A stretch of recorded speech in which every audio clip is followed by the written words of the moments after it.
Wow. Good afternoon, everyone. I thought I'd never make it over here. You know, last week, at the same time, I was in Tagaytay. Wow, I know.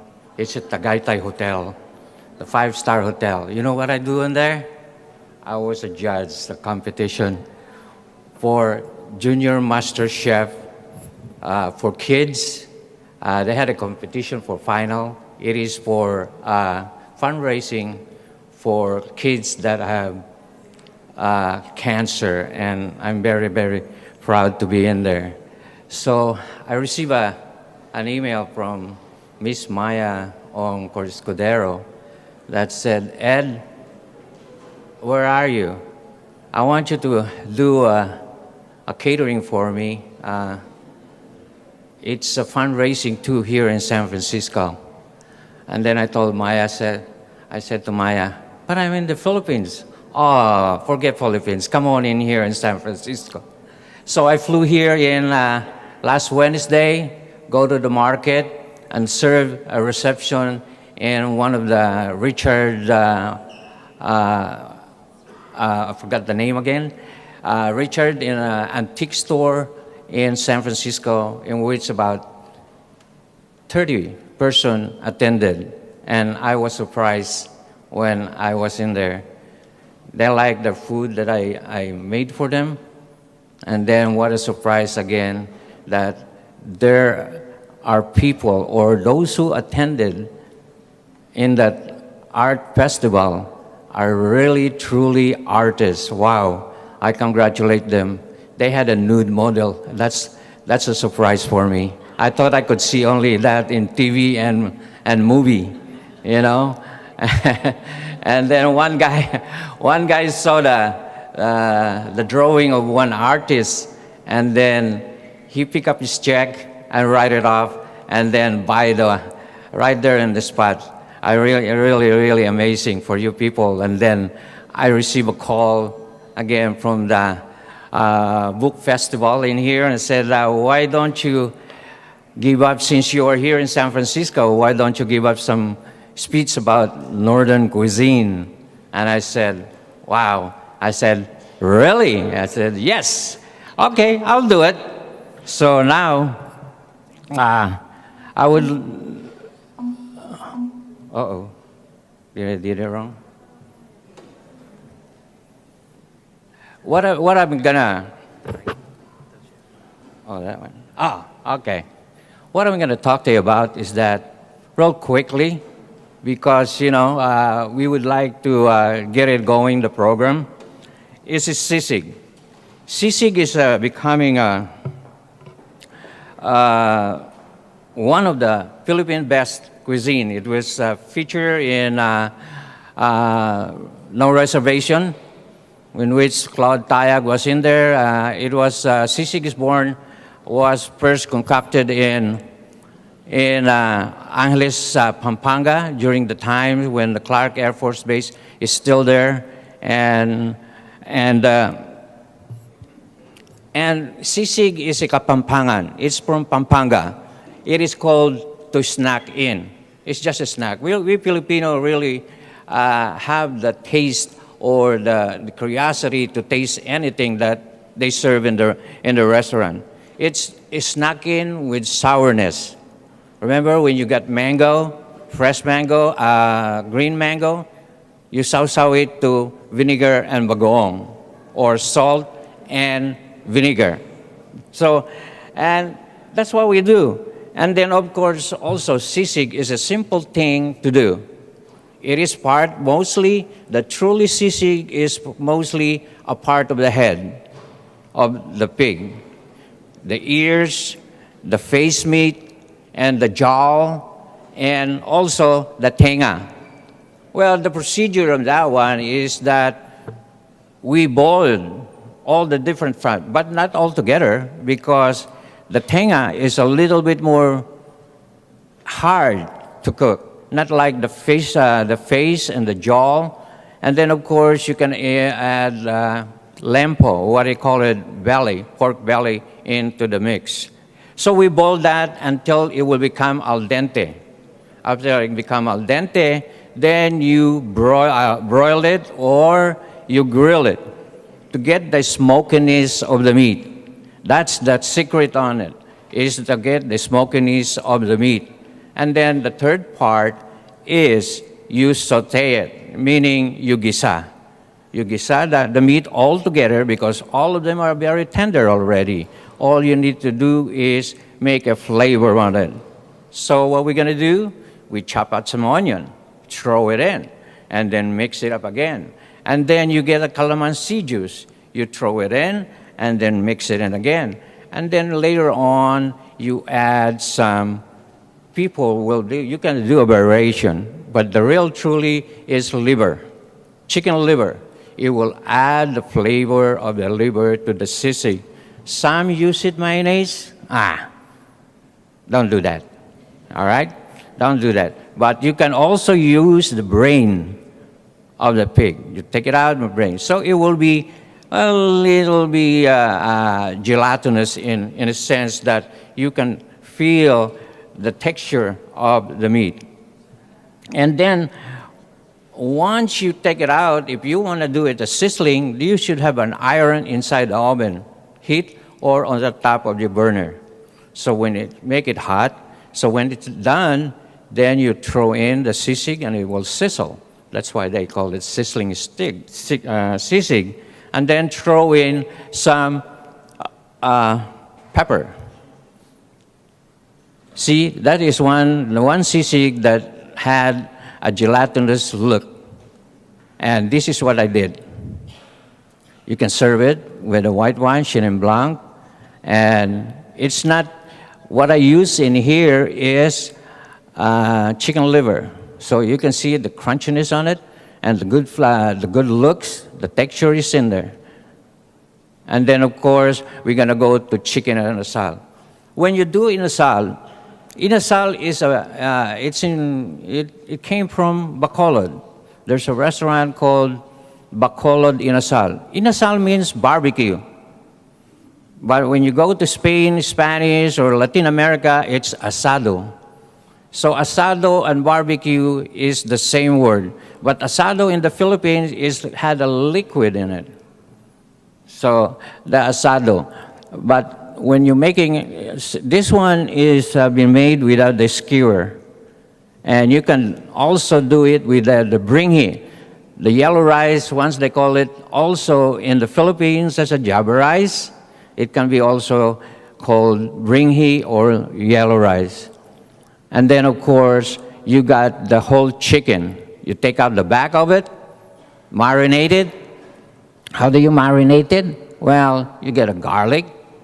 You know, in the Philippines, we are so genius. We're genius, really, in the Philippines. We could do anything to inasal, we could do anything in adobo, because we bring in some flavor that we wanted to taste. There's no simple dish in Filipino dish. You go to a different, just like I heard from her, how can you get from one place to another when you're gonna get taxed? So now you got adobo in Bisaya, adobo in Ilocano, adobo in Tagalog. So it's all different. So when I ask what is adobo, it's a simple brine. It's a brine. It's just a brine. It's a vinegar, peppercorn, garlic, and bay leaf. That's all. That's all there is to it. If you're gonna add some more in there, that's your style, not our style. Okay? So anyway, it's the same thing with the inasal. They got all the different style. I use turmeric. They use anatosid. See the difference on there? They use ginger. I use lemongrass. So you can use both, okay, in your marinade, you know. And then you put garlic. You got all the pepper, salt and pepper, and all that. So anasal means barbecue. So there's one fast food in the Philippines means mang inasal. It was so popular that every store that I went into that store, it's packed. You know what the gimmick? Rice. You can eat every rice that you can have. So rice, you can get every rice until you drop, actually. And then, of course, you have this anasal. Of course, you had the sausawan. Sometimes it's a lechon sauce, but the most famous sausawan of inasal is sinapak. Sinapak is a concoction of vinegar in which there's garlic, there's chili pepper in it, and it is a favorite of those who have their San Miguel beer in the front of them and one in the hand at the same time. And also you had the pork belly in there, and then the chicken, and then the pork barbecue. So that's a simple fare when you go into the Philippines. And then, of course, the modern touch of inasal. All right? So you grill it, finish it in the oven. Of course, the same thing. It's the same brine, it's the same marinade, and then you add a little bit more of what you wanted. That is how being a chef, you know? You don't go to the recipe book and say, I'm going to need this, I'm going to need this, I'm going to need this. I'm going to put salmon there, I'm going to put salmon there, you know? No, it is your own. When you cook, you taste every bit of it. And then say, how come when I eat in the restaurant, it does not the same in here? Because the chef in a restaurant, he or she writes the recipe in what he or she thinks what is best for you. That's all. But in the restaurant, it is simple that, before we put in the food, the secret, a little salt and pepper on the top. So when you eat it, voila, it's salted already. All right, so that's the key ingredient in a restaurant. And when you eat in a restaurant, not this ordinary restaurant, there's no salt and pepper on the table. There's no patis. The chef will be already made it for you. So when you sit down, you're ready to eat. And then, of course, the empanada. There's empanada all over, even in Greece, in Turkey, in Latin America, it's also there. But the most popular one in the Philippines is in Ilocos, because they use rice flour. And then they put annatto seed to make it color. And then they fry it. They don't bake it. So how they do it? Well, they make a dough of rice and flour with water, and then they put an egg in it, one whole egg, and they scramble it all together and then flatten it up. They flatten it up and roll it up. And then you got a ground beef or ground chicken, you put it in, and then you put it in some ingredients that you want, maybe peas, but always put raisin in your empanada. The Filipino love to eat sweet.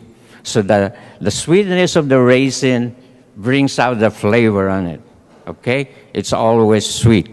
So the empanada is, you can also make it with fruits, the empanada, but it's fried.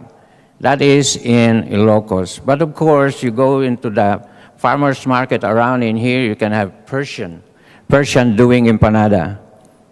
You get Mexican restaurant doing empanada. So empanada brings by the Spanish to the Philippines and then vice versa. So just like the food route is everywhere.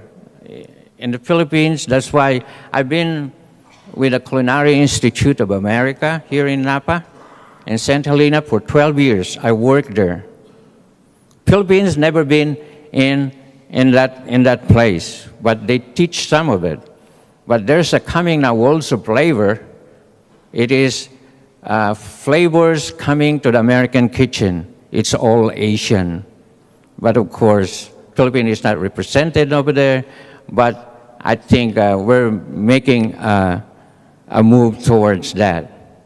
I stopped over in Korea. While I'm coming here, I read it in the paper. K-food. I said, well, that sounds very interesting. What is K-food? And then as I read the article, it's Korean food. You know, the Department of Agriculture of Korea said that in 5 years, America will be 5 decades. Korean food will saturate North America. And I believe it. It took 50 years for the Japanese to conquer America. And then, of course, Thai food is here already, and then Vietnamese is fastly going in. Now, let me ask you something. How many years will it take the Filipino food to come in to the beaches of America? So those are the things that we are addressing in the Philippines. Of course, with Mr. Rene Santos, he is the forefront in upgrading to the mainstream Filipino food. But Filipino food is very, very comforting food. It is regional, it's different, and it's very tasteful. It is just the way we serve it and the way we practice it. Because if one restaurant gets up, guess what? It's turo-turo. You know, but we chef, that's why I went back to the Philippines. I'm not so keen about cooking food to Filipino, but I want to learn. I want to learn how it comes from, what's the roots of it, and how we're gonna serve it. I won the championship, the culinary cook-off year last year, and I presented the food for its different food. It is a different approach in cooking, and my school in the Philippines will be approaching that in a different way. And thank you very much for coming.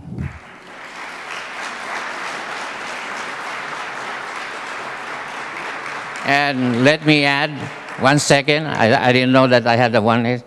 This is what I made as a kinilaw. Kinilaw, tuna kinilaw. That is one approach that I want to see it in a restaurant. It's not just a bunch of mountain of tuna. You know what I mean? It should be simple, should be nice, and it's nice to eat. Thank you very much.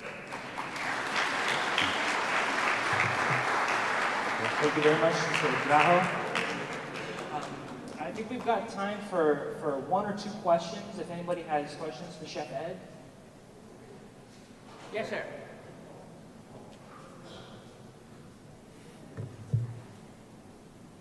Chef Ed, I represent Seasons Marketplace. It's the first Filipino mall in the United States, in Milpitas. And we have about 4 Filipino restaurants there, including Max Chicken and Chowking. The question I have, and I grew up here in the United States for 60 years, but every time I go to a Filipino restaurant with my Filipino friends, why is it that the attitude is so degrading? Meaning that the Filipino says, "Oi, I can make that at home. It's too expensive. Let's go eat Chinese." And you know, and then they'll eat anywhere else. But why is that attitude so prevalent? And I'm talking about not only here in California, but I travel throughout the United States. And is that an illness that has transpired by our colonization of Spain, or what was that? Let me answer it in this way, sir. I don't want to really offend somebody, just like what you said. We belong to a race of the Spanish. They're arrogant. We learn from them. For 500 years, that is our character, and I can't even 100 decades, that won't change because it's borrowed from the parent to the parent for the parent. Let me answer you in another way. All right? I'll give you an example. My wife and I was in SM Mall in the Philippines, Mega Mall, and she noticed it that how come there's so many tindera? Every rack there is a Filipina girl. Every rack. If you went to Mega Mall, think about this. And then I was with my cousin doing some some shopping because I said, well, the Uncle Eddie's here. She's going to shop me up and there. Okay, I'll bring you the shopping. And guess what? This is what she said. Ay, naku kayo mga tindera, wala din yung mga kayo malot. Ang dami namin binili, hindi nyo man lang dalhin ito. Meaning that the tindera had to bring their goods to the cashier, not them. It's the cashier. That's part of their job. And then I scratched my head. You know what? In the United States, you cannot do that. You carry your own bag because you won't see any tendera around. That's what I told her. So, we Filipinos are privileged, really privileged. My brother said, Manong Eddie, when I go to the Philippines, after 3 years before I retire, we will pay all our utang.